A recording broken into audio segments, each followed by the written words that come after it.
اور حجت میں یہ فرق ہوتا ہے، حاکم میں اور امام میں یہ فرق ہوتا ہے۔ حاکم کرتا ہے جسموں پہ حکمرانی، امام کرتا ہے ذہنوں پہ حکمرانی۔ بڑی جلدی گفتگو کو متصل کروں گا اپنے نتیجے کے ساتھ۔ بادشاہت میں عزت نہیں ہے، یہی وجہ تھی کہ جب عرب کے مکہ کے سردار ہمارے نبی کے پاس مکہ میں بادشاہت کا لالچ لے کے اور انہوں نے کہا عبداللہ کا بیٹا ہم تجھ سے ایک مطالبہ کرنے آئے ہیں۔ اب حضرت ابو طالب کے گھر میں یہ میٹنگ ہوئی، حضرت ابو طالب کے گھر میں بیٹھ کے مکے کے سرداروں نے کہا ہمارا ایک مطالبہ ہے، تو چاہتا ہے کہ تیرے خدا کو ہم مان لیں؟ ہم مانتے، جہاں ہم نے اتنے خدا مان لیے وہاں تیرا بھی ایک خدا مان لیں، ہم تیرا خدا مان لیں گے، تیرا خدا ماننے پہ ہمیں کوئی اعتراض نہیں، ہمیں تو موج ہے کہ تیرا تو نظر بھی نہیں آتا،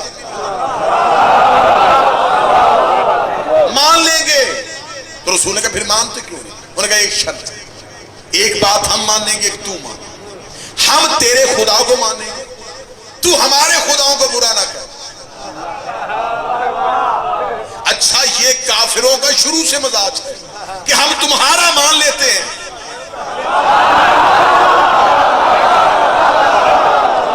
متوجہ ہیں بات کی جانب کے نہیں؟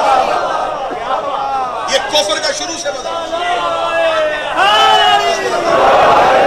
ہم تیرے خدا کو مان لیں گے، تو ہمارے خداؤں کو برا نہ کر۔ بھئی یہ کس چیز کا سودا؟ آج بھی ہم سے بندے یہی کہتے ہیں ہم علی کو مانتے ہیں، آپ کیوں نہیں ان کو مانتے؟ بھئی آپ علی کو چھوڑ دیں،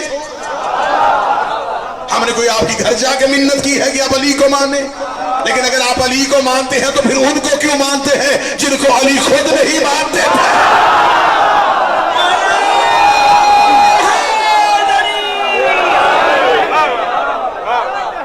رسالت امام سے انہوں نے کہا کہ آپ ہمارے خداؤں کو برا نہ کہیں، فرمایا نہیں، میرے مذہب کا اصول ہے لا پہلے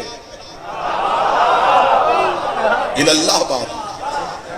اگر متوجہ ہیں تو میں جملہ تبدیل کر دیتا ہوں، اسلام کا دستور ہے تبرہ پہلے تولہ بعد۔ محبت کے اصول صرف محبت نہیں چاہیے، جن سے محبت اس کے دشمن سے نفرت کا جذبہ چاہیے۔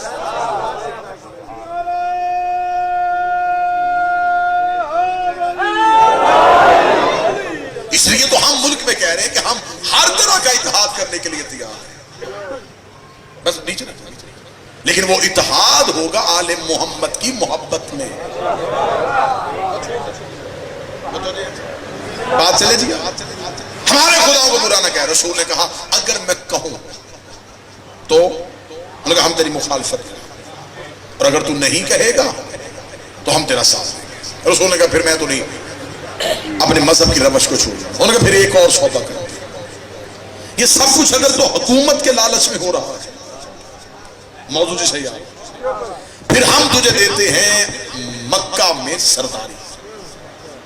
یہ عام لوگ نہیں آئے، یہ قبیلوں کے سردار آئے ہیں، ہم بغیر کسی الیکشن کے تمہیں سردار چن لیں گے۔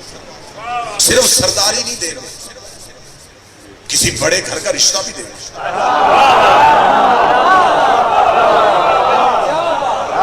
اچھا کافروں کے ہاں یہ مزاج ہے، ان کے لالچ ایسے ہی ہوتے تھے۔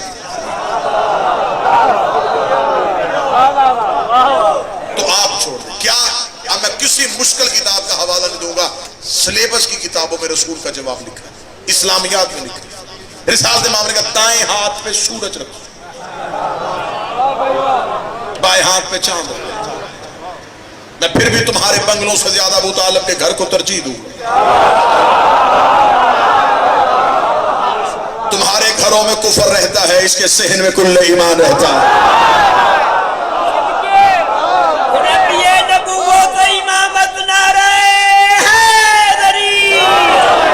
جسے خبر ہے کہ کل 11 ذیقعد گزری ہے اور وہ منسوب ہے میرے 8ویں شہنشاہ کے، موضوع کا رخ بدلنے لگا، لالچ بن کے رسول کے سامنے آئے، رسول نے ٹھکرا دیا۔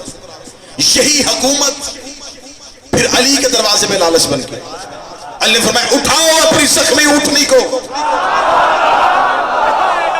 تمہاری یہ حکومت میرے نزدیک بکری کے ناک سے بہتے ہوئے پانی سے بھی کمتر ہے۔ یہی حکومت لالچ بن کے حسن کے سامنے آئی. حسن نے ٹھوکر مار کے کہا جسے باپ طلاق دے دے وہ بیٹوں پہ حرام ہو جاتے ہیں. یہی حکومت حسین کے سامنے آئی.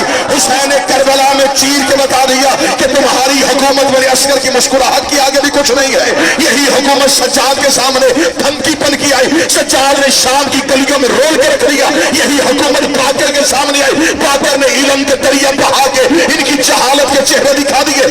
یہی حکومت جعفر کے سامنے آئی. جعفر نے زبان سے علم کے چشمے بہا کے ان کی جہالت کے دیواروں پہ مار دیا. یہی حکومت قاسم کے سامنے آئی.